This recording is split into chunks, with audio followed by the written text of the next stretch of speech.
voilà, bien chers amis, merci d'être avec nous sur cette dernière ligne droite de Ruralytique 2025, 20e édition.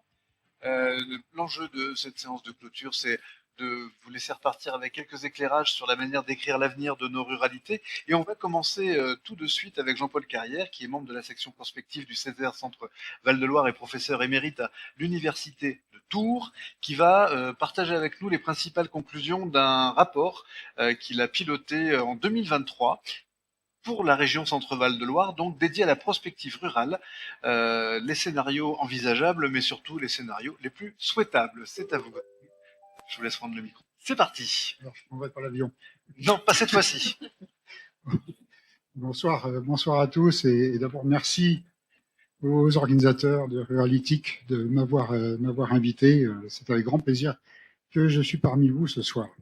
Et effectivement, je vais évoquer, alors je vais essayer d'arriver à la bonne diapositive, je vais évoquer les travaux que nous avons menés au sein du Césaire, puisque j'étais encore jusqu'à fin 2023 président de la section prospective du Conseil économique et social et environnemental de la région Centre-Val de Loire, et que c'est à ce titre que j'étais rapporteur de ce rapport sur les espaces ruraux à la croisée des chemins, quels avenirs pour les campagnes en Centre-Val de Loire à l'horizon 2050. Je pense que le titre est assez explicite pour donner une idée de ce dont traite le rapport. Alors effectivement, là, ça marche. En fait, oui, ça c'est celle qui est à l'écran. D'accord. Donc, on va passer à la suivante. Donc, au cours de la mandature pendant laquelle j'étais président de la section prospective, je suis toujours membre de la section prospective.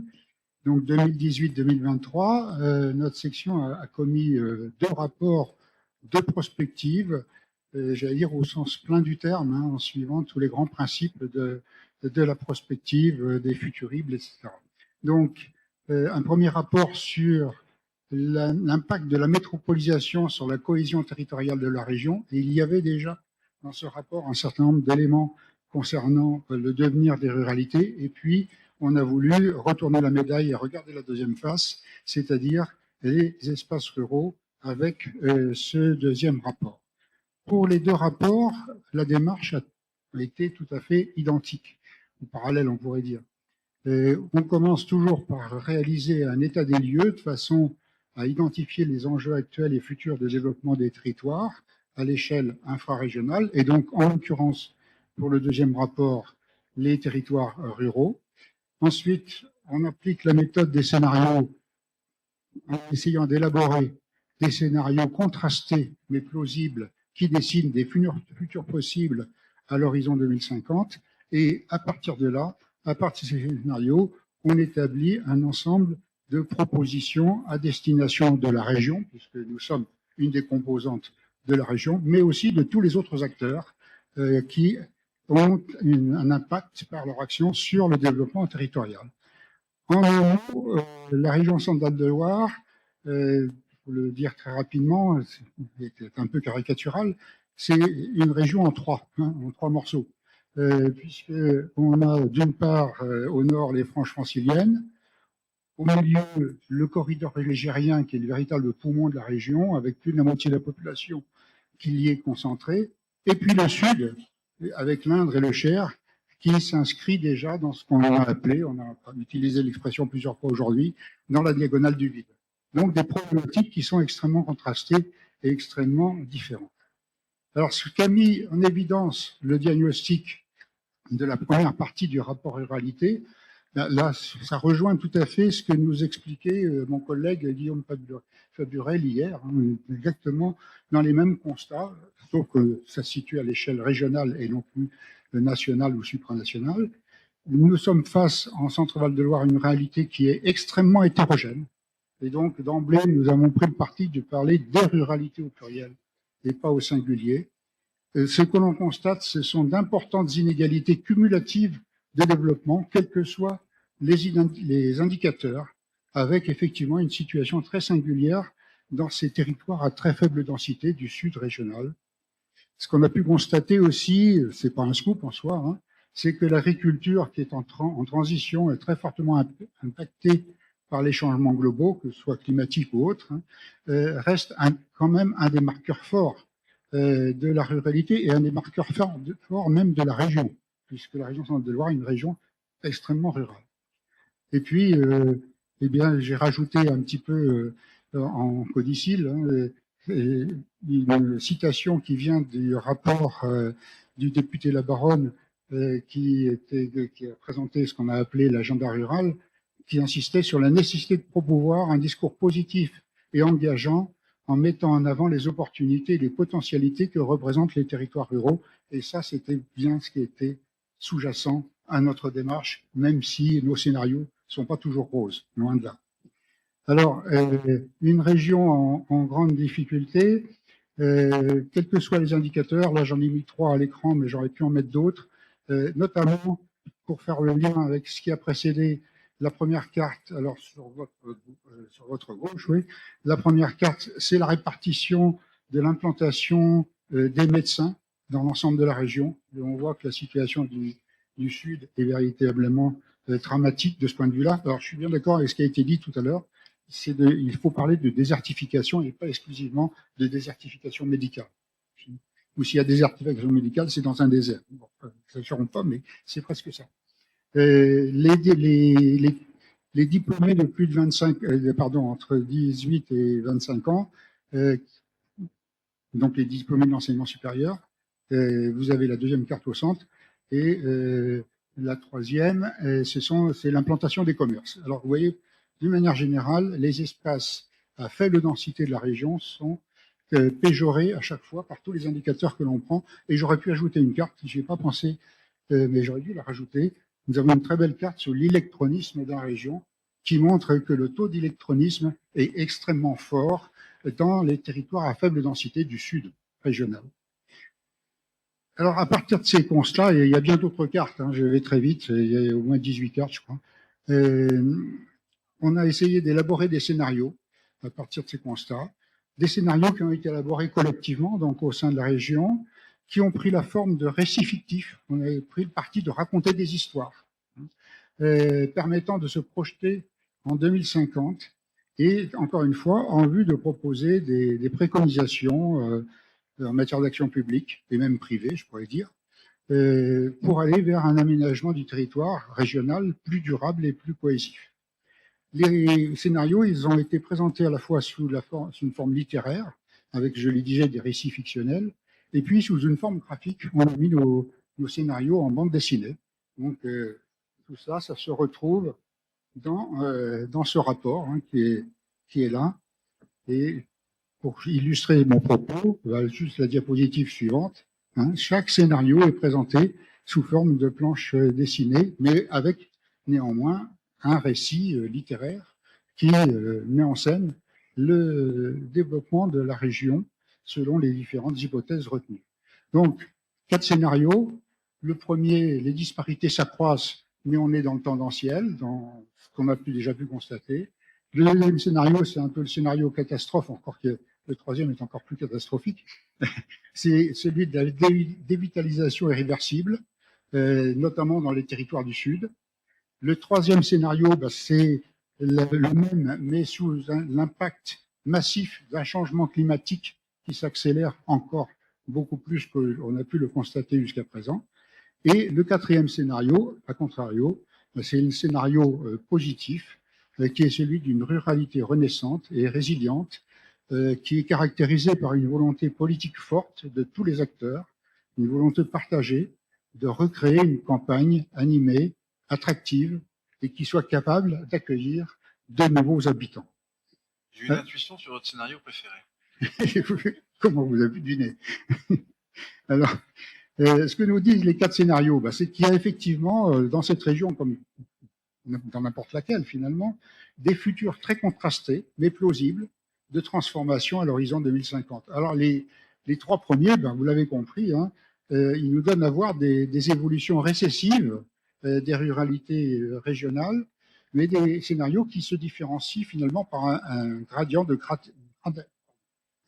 gravité, mais de toute façon, ce sont les scénarios de l'inacceptable, du plus soft, si je puis dire, jusque vraiment au plus dramatique.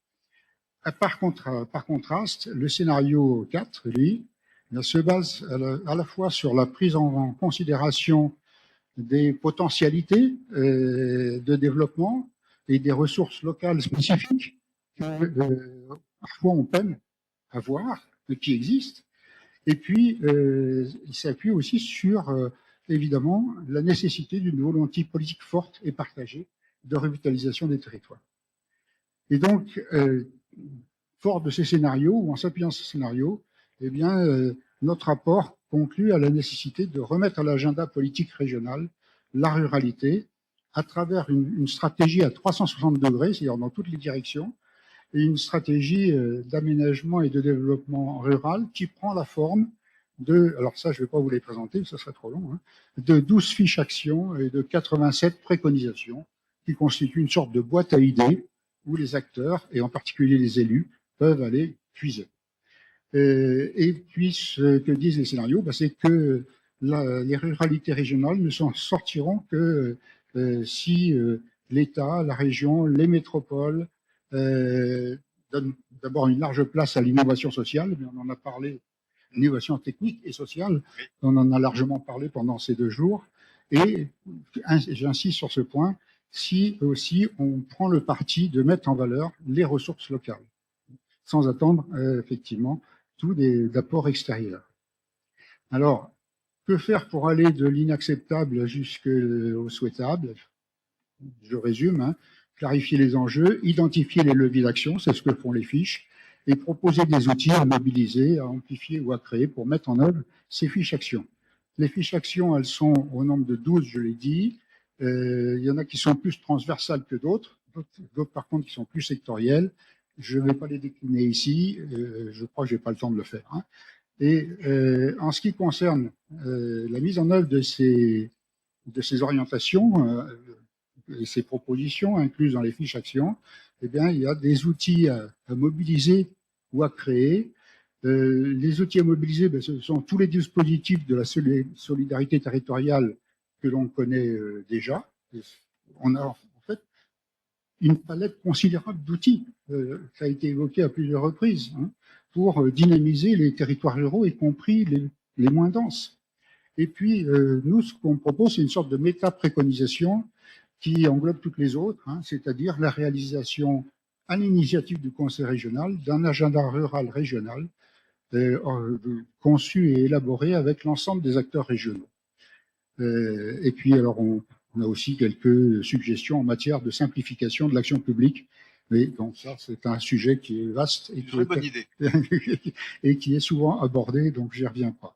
Alors, en conclusion, puisque le temps m'est compté, ce que nous montre ce travail, hein, c'est que quelles que soient les difficultés qu'il faut évidemment pallier et qui sont considérables dans les territoires les moins denses, eh bien, il y a quand même des portes de sortie qui peuvent être envisagées, mais il est clair que quand on dit ça, on ne s'inscrit pas dans un temps qui est celui du mandat politique. C'est-à-dire qu'il faut une vision véritablement prospective et se projeter dans le long terme pour penser l'action. Ce qui nous conduit d'ailleurs à éviter d'essentialiser la ruralité à la seule déprise, à la seule désertification, au seul désespoir, j'allais dire. Hein, et il s'agit bien d'aller vers comment dirais-je, les stéréotypes, enfin, d'abandonner les stéréotypes que l'on constate, que l'on entend souvent. Je termine. Oui, je termine. Donc, les territoires ruraux, ils ont effectivement, nous le croyons fortement, d'incontestables potentiels de redynamisation, mais cela passe par le respect d'une double exigence. D'abord, de développer les compétences locales, notamment en matière de prospective, et ça on en a beaucoup parlé pendant ces 2 jours, et ça passe aussi par de l'ingénierie. Et ici, on doit compter aussi sur le soutien de l'État et de la région pour donner aux territoires ruraux cette ingénierie qui leur fait défaut. Et alors, finalement, ce à quoi appelle notre rapport, c'est un changement de paradigme, ne plus voir les territoires ruraux comme des espaces à problème, mais comme des espaces d'innovation et de solutions. Une stratégie à 360 degrés, bon, ça j'ai déjà évoqué ça, qui passe par une action intégrée et pas une action en silo. Et je termine avec cette belle citation de Gaston Berger. L'avenir n'est pas seulement ce qui peut arriver ou ce qui a le plus de chances de se produire, il est aussi dans une proportion qui ne cesse de croître. C'était écrit en 1949. En 2025, on peut dire qui ne cesse encore de croître, dans une proportion qui ne cesse de croître, ce que nous aurons voulu qu'il fût. Et je vous remercie donc de votre patience. On va se tourner vers Cécile Gallien, maire de Voret-sur-Arzon en Haute-Loire, en voisine, et directrice de la Caravane des Ruralités. On a la vision stratégique. Vous avez fait le tour de France des initiatives dans la ruralité qui montrent que ça innove de partout, parfois en ordre dispersé, mais un retour sur la démarche de la caravane et ce qui vous a marqué. D'accord. Avant ceci, d'abord, je voulais vous saluer tous et toutes et vous remercier pour votre invitation et vous dire que je tenais absolument à être présente parce qu'il y a 20 ans, j'étais en Haute-Loire, j'étais directrice d'une interco. Vous avez secoué le cocotier ruralitique et vous avez déclenché une envie de modernité dans les campagnes. Je remercie les opérateurs. Aujourd'hui, on est à plus de 95% de couverture. Rappelez-vous, il y a 20 ans ou il y a 10 ans où on en était. Donc, c'est juste une révolution que vous avez faite et je voulais vous remercier pour cela. Merci beaucoup, Cécile. Ensuite, c'est le département qu'il faut remercier. C'est un remerciement collectif. Je voudrais vous dire aussi que j'ai travaillé sur l'agenda rural français. J'ai été une des 5 chanceuses élues. J'étais pas députée, mais il y avait un député, un sénateur et 3 représentants des associations d'élus, AMF, AMRF et Petite Ville. Et j'étais la représentante de l'AMF. Et donc, on a, c'est vrai, auditionné 180 structures, personnes, des syndicats agricoles en passant par les jeunesses rurales, par les chambres de commerce, par les parlementaires, les ministères divers et variés des cabinets, etc., pour aboutir à cet agenda. On a pu changer au niveau de l'INSEE. À l'époque, le rural, c'était ce qui n'était pas l'urbain. Donc, en gros, on était défini en creux. On a modifié ça, l'INSEE a revu sa copie. Aujourd'hui, il y a 83% de l'espace français est rural. On sait qu'un tiers des habitants sont des ruraux et on a une typologie de 4 territoires ruraux très différenciés. Vous l'avez dit, les territoires ruraux sont différenciés en France. On peut faire des politiques, on peut appliquer des politiques publiques en fonction de la réalité socio-économique de ces territoires ruraux. Donc c'est une révolution qui a été faite aussi. S'en est suivi la création des sous-préfets aux ruralités, s'en est suivi la création de l'ANCT puisqu'on manquait d'ingénierie aussi. Et puis l'électronisme, enfin voilà, les maisons France Service, etc. Un certain nombre de réussites. Il y a eu, je me permets de lire une petite révolution. Le professeur, hier, en a parlé en disant que le choix de conforter les centralités, que ce soit les petites villes ou les villes de province ou les villages d'avenir, c'est-à-dire que réfléchir au citoyen, le citoyen, il ne doit pas être à plus de 20 minutes d'une maison France Service, à pas plus de 20 minutes de tel et tel service essentiel. C'est remettre de la géographie et de l'humanité au cœur des politiques publiques. Et ça, c'est un choix politique qui a été fait, qui a été bien sûr accompagné par les régions, les départements et les collectivités. Et je crois que c'est très important. Il faut que ça reste ceci. Alors, on ne parle pas de dernier kilomètre, on parle de premier kilomètre. Voilà. Les ruraux parlent de premier kilomètre. Donc, j'aimerais qu'on parle de ceci. La Caravane des Ruralités, c'est quoi? C'est un programme national qui a été créé en octobre 2023, qui est soutenu par la Banque des Territoires, les associations d'élus et le ministère de la Cohésion des Territoires. Donc j'en suis la directrice. On parcourt les territoires de France, alors pas tous, bien sûr, mais sur des enjeux qui ont été identifiés par ces partenaires-là. Donc on a beaucoup travaillé sur l'industrie en milieu rural. D'ailleurs, la ministre hier, Françoise Gatel, qui nous accompagne sur les caravanes, disait ce chiffre que personne ne dit. 30% de l'industrie en France, c'est dans les ruralités. C'est pas du tout comme ça en Angleterre et dans d'autres pays européens. Nous, depuis le XVIIe siècle, on avait de la proto-industrie, la révolution industrielle, où on n'a pas décidé de tout centraliser dans les métropoles et dans les villes à l'époque. Aux 4 coins de la France, on a créé de l'industrie. On appelait ça à l'époque les ouvriers paysans. Et donc, on est allé avec la Caravane des Ruralités dans les Vosges. Dans les Vosges, ils ont galéré, vous savez que c'est le pays quand même du textile, un des pays du textile, avec toutes les crises qu'ils ont subies. Ils sont arrivés à maintenir tous les métiers de la filière textile Avant, il y a 150 ans, 200 ans, dans le moindre petit village dans les vallées, il y avait l'eau, donc il y avait le textile. Il y avait le patron de l'industrie, qui d'ailleurs créait la grosse maison qui abritait 5 foyers. C'était voilà, plutôt du paternalisme, mais il y avait 1500 salariés dans chaque petite commune. Ils étaient tous concurrents, donc les industriels étaient concurrents. Les crises ont passé, les industriels se sont organisés en filières. Ils ont créé ce qu'on appelle Vosges Terre de Textile, qui est devenu France Terre de Textile. Donc avant, ils étaient concurrents, aujourd'hui, ils collaborent. Et grâce à ça, ils ont pu maintenir tous les métiers de la filière textile, avec grande difficulté, bien sûr. Mais c'est une réalité. Donc, dans les Deux-Sèvres, on y est allé parce que le taux de chômage est hyper bas, il est à 5,4%, même pas. Donc, ils ont des industries agroalimentaires, y compris dans la cimenterie qui se décarbone, etc. Enfin, tout un tas d'industries très dynamiques.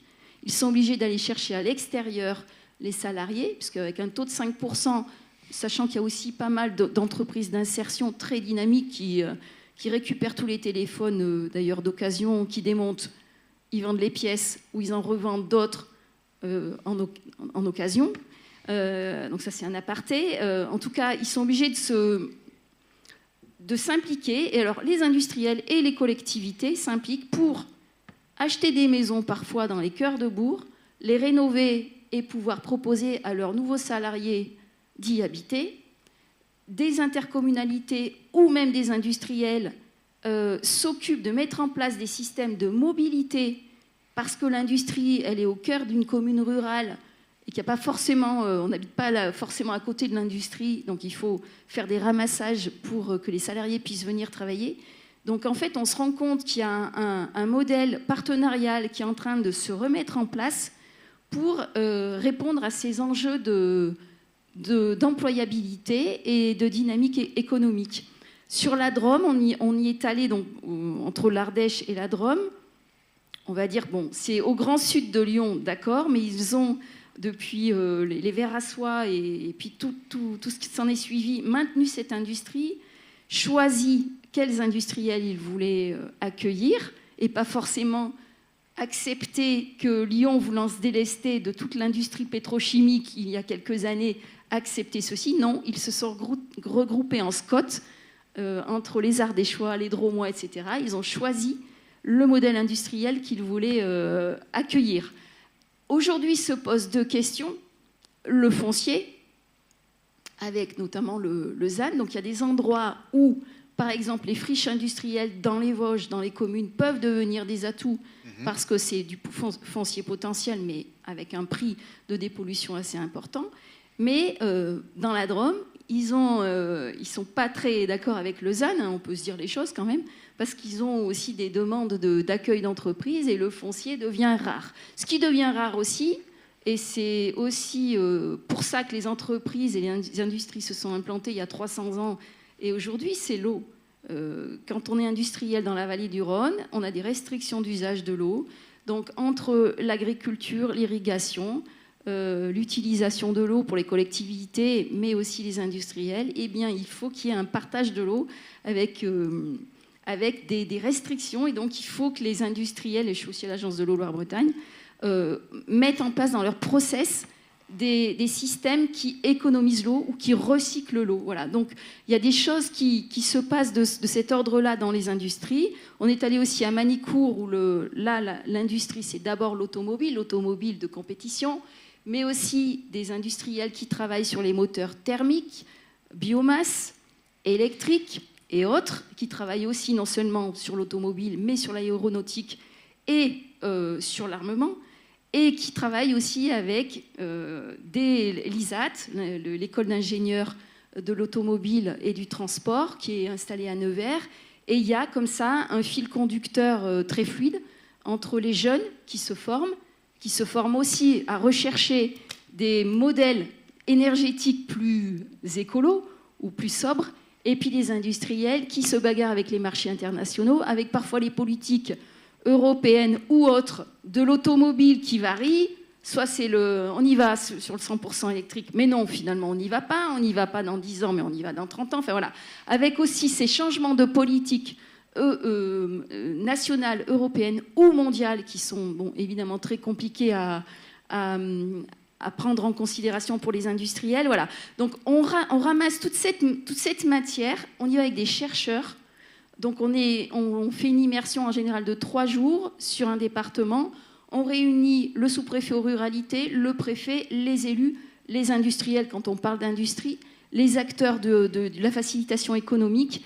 Et il va y avoir un rapport qui va être rendu donc, sur l'industrie en milieu rural avec tous ces enjeux de maintien de l'industrie, de réindustrialisation des territoires ruraux, sachant que c'est 30% en France dans les ruralités, c'est 20% partout ailleurs en Europe. C'est-à-dire qu'on est des champions dans l'industrie en ruralité. Il faut qu'on le reste et qu'on le reste avec la question des ressources qui s'amoindrissent. Je voudrais juste parler de 2 autres thèmes rapidement. En mode conclusif, ouais, parce qu'on on travaille aussi sur le logement. Le logement, malheureusement, on a vu en 90, il y avait 1,9 million de logements vacants en France, partout en France. Aujourd'hui, on a 3,1 millions, beaucoup plus dans les territoires ruraux qu'en urbain. On a travaillé donc avec des départements comme la Côte d'Armor et d'autres, et la Charente, où on va, pareil, en immersion sur plusieurs jours, à l'écoute de l'écosystème du logement, par exemple les bailleurs sociaux, les investisseurs privés, les élus locaux, les banques, la Banque des territoires bien sûr, les services de l'État, les DDT, pour proposer des pistes d'amélioration des politiques publiques qui permettent, par exemple dans le logement en ruralité, de ne pas oublier la ruralité partout où on est passé, même le rural profond. Tous les maires nous disent, moi j'ai des demandes de logement, je préempte, sauf que quand je suis une commune de 400 habitants, l'investisseur privé, il n'est pas là. Le bailleur social, il ne veut pas venir parce qu'il veut faire 10 logements et pas 2. Donc les modèles économiques ne sont pas là. Donc ça veut dire que quelque part, il faut aussi que les politiques publiques au sens très large se mettent en œuvre pour s'adapter à la densité moindre, qui est aussi une qualité dans nos territoires ruraux, mais une réalité économique aussi. Voilà, donc est-ce que la caravane repart ? Voilà. Alors, on repart. En tout cas, on va persévérer sur la question du logement en ruralité. Donc, un rapport sur l'industrie, sans doute bientôt. Alors, le rapport sur l'industrie, il sort là, au mois de septembre, et je vous invite tous, le 26 novembre, on va faire un rendu sous forme d'événement national, un peu comme vous, mais au Hub des territoires, à la Banque des territoires à Paris. C'est aussi retransmis en visio, donc vous n'êtes pas obligé de monter à Paris. Tout sera un peu copié sur Ruralytique. Sur le logement, on rendra le rapport plutôt fin d'année, début d'année prochaine. Et puis on travaille aussi sur le changement climatique, où par exemple en Normandie, et on est allé dans le parc naturel des Marais autour de 40 ans, ils savent très bien depuis 30-40 ans, parce qu'ils y travaillent avec le GIEC, avec l'Adréal, que la mer remonte dans les marais, et qu'il va falloir, par exemple, à moyen terme, trouver 1000 hectares de terrains agricoles en haute terre pour relocaliser un certain nombre d'exploitations agricoles. Donc la Chambre d'agriculture est sur le front, avec les élus, avec les partenaires. Et autre lieu qui est très impacté par le changement climatique, ce sont les montagnes. Alors, nous, on est ici dans le Massif central, mais les hautes montagnes des Alpes sont bien plus impactés que nous en termes de changement climatique. Et il y a un endroit assez formidable autour du Briançonnais, avec un élu militant depuis longtemps qui s'appelle Pierre Leroy, où ils ont mis en place une charte forestière qui est absolument fondamentale en matière de gestion en bon père de famille de la forêt, de ses replantations, de qu'est-ce qu'on fait, l'architecture, la captation de CO2, et puis aussi la création de coopératives citoyennes d'énergie pour qu'avec le solaire et d'autres énergies, la petite énergie hydraulique, les citoyens eux-mêmes puissent bénéficier de ces créations de richesses. Donc, autrement dit, le rural, c'est l'espace, c'est 83% en France. Dans l'agenda rural, on voudrait, et on va parler au futur, on va convaincre les députés et les parlementaires qu'il faut inscrire l'espace comme une richesse dans la Constitution française. Ce n'est pas le cas. C'est le cas dans d'autres pays européens, ce n'est pas le cas en France. Hier, Bernard Delcros parlait d'aménité. Il en va de la cohésion nationale, de l'unité et du bien vivre dans nos territoires ruraux que de considérer que l'espace est une richesse et que les politiques publiques doivent être adaptées à cette surdensité ou sous-densité ou densité, ou en tout cas aux richesses que nous avons la chance d'avoir dans nos territoires ruraux et que nous n'avons pas gâchés. Donc je me permets de le dire. Et ce qui compte aussi dans les territoires, c'est quand les gens s'entendent bien, quand l'écosystème fonctionne. Et ce qu'il faudrait peut-être qu'on fasse, c'est peut-être qu'on soit à l'écoute des jeunes plus, des jeunes générations. Tout à l'heure, on entendait une jeune médecin. Je pense qu'il faut aussi que, en tant que responsable public et politique, on sache écouter ce qui vient, ce qui va advenir et les rêves aussi des jeunes générations. Merci. Voilà. Merci beaucoup, Cécile. On vous applaudit. Et le temps est venu de clôturer officiellement cette 20e édition en compagnie de Valérie Cabecca, vice-présidente du département du Cantal. Mille merci pour cette confiance de 20 ans. Mille merci pour l'invention de Cybercantal en 1998, qui est l'acte de naissance réel finalement de Ruralytic. C'est à vous. Merci, bonsoir à tous déjà. Merci de nous laisser la parole pour clôturer effectivement cette 20e édition. Alors tu l'as dit Sébastien, ça fait déjà bien longtemps que le Cantal se préoccupe du numérique et je pense qu'on a été assez précurseurs à la base. Donc avec Cybercantal, bien sûr avec tout ce qui a été développé autour du numérique dans la Cantal et une édition comme celle-ci, c'est la 20e de Ruralytic, je pense que vous avez vu toute l'importance qu'a le numérique sur nos territoires ruraux et pas que. Le numérique, c'est une chance, c'est une égalité, puisqu'on habite dans le Cantal ou qu'on habite en région parisienne, et ben le numérique, c'est une arme d'égalité, en tout cas. Donc, on a tous la même, on peut tous la travailler de la même façon, sauf que nous, on a la chance d'habiter dans des territoires ruraux. Donc, voilà. Et je crois que vous l'avez très bien dit, Madame la directrice, monsieur le professeur aussi, les atouts et les avantages de notre territoire rural, de nos territoires ruraux, je pense qu'ils ne sont pas aujourd'hui à démontrer. Ils sont très clairs. Il suffit maintenant d'en profiter, de les mettre en avant, de les valoriser et de faire en sorte que la ruralité soit l'avenir de notre pays. Alors évidemment, vous le disiez à juste titre, je pense que là-dessus, il faut aussi associer les jeunes. Notre jeunesse, il faut les écouter, comprendre leurs besoins, comprendre leurs attentes et les respecter. Et tout ça, c'est un travail qu'on doit faire en tant qu'effectivement responsable politique, mais aussi tous ceux qui tournent autour, puisqu'on le disait ce matin et on l'a dit encore hier, et je pense qu'on le redira longtemps, tout ça, c'est un travail de collaboration. Il faut du collaboratif, il faut qu'on travaille les uns avec les autres, main dans la main, pour faire en sorte que nos territoires avancent, se développent et avancent sereinement. Et surtout, faire en sorte que le numérique, cette belle outil qui a été créé pour nous aider, ne soit pas qu'un simple outil, voilà, qu'on n'accueille pas les gens derrière un écran, mais bien que voilà, l'accueil se fasse aussi avec la présence, avec l'humain. Et bien sûr que le volet humain est très important derrière. Donc faire du numérique un outil pour développer tout ce qu'on peut développer, notamment l'attractivité sur nos territoires, c'est une chance. Et on le voit, on l'a vu encore tout au long de cette édition, on parle beaucoup dans certains domaines, le numérique est vraiment aujourd'hui plus que devenu naturel, en télémédecine, en télétravail, au niveau du service public, au niveau du numérique éducatif. Voilà, il y a beaucoup de volets aujourd'hui où ça devient très naturel, mais il faut s'armer, il faut que ça devienne vraiment efficace, proche, qui soit juste ce numérique et qui fasse en sorte qu'on puisse s'épanouir encore plus et que nos territoires ruraux, comme on l'a dit et répété, soient réussissent en tout cas à travers cet outil.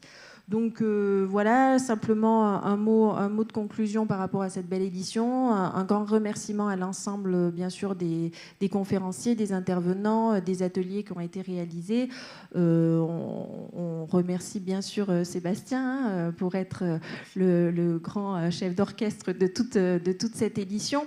Une édition qu'on a voulu un petit peu différente cette année, avec un format sur 2 jours, qui nous a semblé très important aussi de changer cette petite édition. Et on pense que voilà, il était nécessaire aussi de vous proposer maintenant une thématique qui réponde, je pense, aujourd'hui à l'actualité, à ce que va être l'avenir. Donc, sans plus tarder, on va vous annoncer la thématique de la 21e édition de Ruralitique et on sera très heureux de vous accueillir dans le Cantal à nouveau avec, bien sûr, Sébastien. Donc, la thématique de l'année 2026 sera l'intelligence artificielle. Donc... À l'épreuve du bon sens rural. Exactement, on complète. On met quand même un mot de ruralité à l'intérieur, mais enfin voilà, on sera très heureux de vous accueillir. On sait qu'évidemment, on aura plein de choses à dire là-dessus. Il y a déjà beaucoup d'actions qui sont menées là-dedans. Donc voilà, on sera à nouveau très heureux de vous accueillir. Encore merci pour tous ces riches échanges qui ont eu lieu pendant ces 2 jours et merci encore une fois à Sébastien qui a su mener tout ça de main de maître. Et on vous souhaite une belle fin de soirée dans le Cantal. On espère vous voir très prochainement, mais en tout cas sur l'année prochaine. Merci. Merci Valérie, merci beaucoup. Merci à toutes et tous. Donc, pour celles et ceux qui ont été invités, qui ont répondu à l'invitation du département du Cantal, donc pour la soirée qui se déroulera à La Selle, nous avons un bus qui partira à 18h30 du centre des congrès, direction la mairie de La Selle. À partir de là, il y aura une petite navette qui nous emmènera dans les hauteurs du territoire. Donc 18h30 au plus tard, ici sur le parvis du centre des congrès. Et puis pour celles et ceux qui ont prévu de nous rejoindre en voiture, le rendez-vous est à 19h à la mairie de La Selle, LASCE2LES, La Selle, mairie de La Selle qui se situe au 61 route du Volcan. Voilà. Pour être précis, je n'ai pas le point GPS avec moi, mais vous trouverez, on a assez d'outils numériques pour ça. Voilà, merci encore à tous et à toutes. Pour ceux qui rentrent chez eux, soyez prudents sur la route et à l'année prochaine.